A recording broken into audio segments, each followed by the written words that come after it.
बहू बनी ड्राइवर। सीमा की साड़ी रवि से होती है। रवि को नशे की बुरी लत लगी होती है। एक दिन अरे माँ, मेरा एक साइड का शरीर काम नहीं कर रहा है। मैं आज खेतों में कैसे जाऊंगा? अरे बेटा, ऐसा ना बोल। तेरे पापा के जाने के बाद से तू ही घर चलाने का सहारा है। मैं डॉक्टर को बुला लाती हूँ। देखिए बहन जी, रोहन के शरीर के एक साइड में लकवा है। अब वो कभी ट्रैक्टर नहीं चला पाएगा।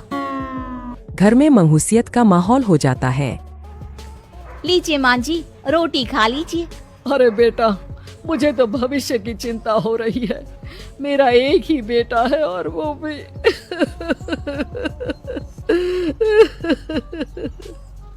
माँ जी, आप चिंता न करें।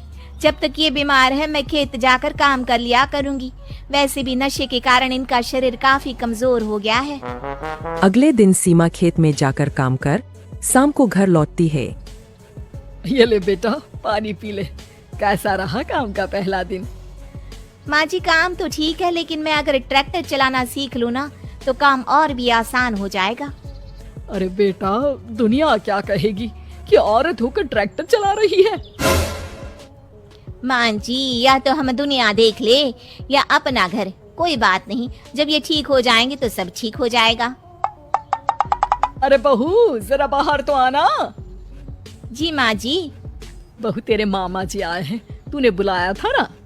हाँ माँ जी, वो मामा जी ना आज से मुझे ट्रैक्टर चलाना सिखा। सीमा मामाजी से ट्रैक्टर चलाना सीखती है। वो मन लगाकर खेतों में काम करती है।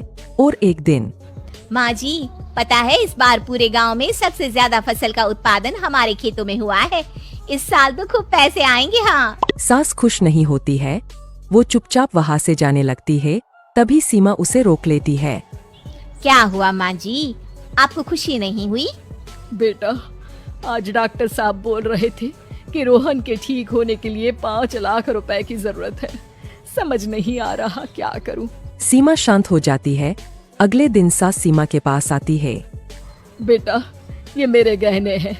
इसे अपने गहनों के साथ जोड़कर सुनार को दिया। जितने पैसे हो ले आ, डॉक्टर को आज ही देने हैं। सीमा अपने गहने और सास के गहनों को लेकर दुकान में बेचकर पैसे लेकर घर आ जाती है। माँ जी, सिर्फ 3 लाख रुपए का ही इंतजाम हो पाया है। बाकी के पैसे कैसे आएंगे? बेटा, अब तो एक ही चारा है, हमें जमीन भी बेचनी पड़ेगी। माँ, खेत बेच देंगे तो खाएंगे क्या? अरे बेटा, कोई दूसरा चारा भी तो नहीं है। रोहन ठीक हो जाए तो वो मेहनत करके इससे भी बड़ी जमीन ले लेगा। सास बहू मिलकर खेत भी बेच देते हैं। अब पूरे पैसे लेकर सास डॉक्टर के पास जाती है। डॉक्टर साहब, ये लीजिए सारे पैसे। बस किसी तरह मेरे बेटे को ठीक कर दीजिए। आपका बेटा ठीक तो हो जाएगा, लेकिन 6 महीने का समय लगेगा। सास बहू सोच में पड़ जाते हैं कि अब तो कोई जारिया भी नहीं रहा जहाँ से उन लोगों की कमाई हो। अब कमाएंगे नहीं तो खाएंगे क्या?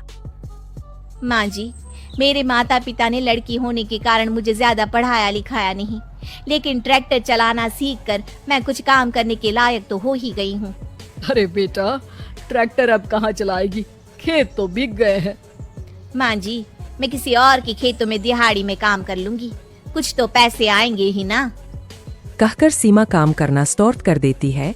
जैसे तैसे उन पैसों से गुजारा चल ही रहा था। माँ जी, पास के अस्पताल से मुझे नौकरी के लिए ऑफर आया है। पैसे भी ये 4 गुना ज्यादा मिलेंगे और अब खाने पीने दवाई के साथ हम कुछ पैसे भविष्य के लिए भी जोड़ पाएंगे। लेकिन काम क्या है बहू? माँ जी, मुझे अस्पताल की एम्बुलेंस चलानी है। अरे, तू तो मेरी बहू नहीं, बेटा है बेटा। जरूर जा बेटा। और हाँ, तूने पूरे गांव में एक मिसाल कायम कर दिया कि हर काम हर कोई कर सकता है। उनके लिए लड़की या लड़का होने की कोई जरूरत नहीं। सीमा मन लगाकर काम करना शुरू कर देती है। आगे जाकर वो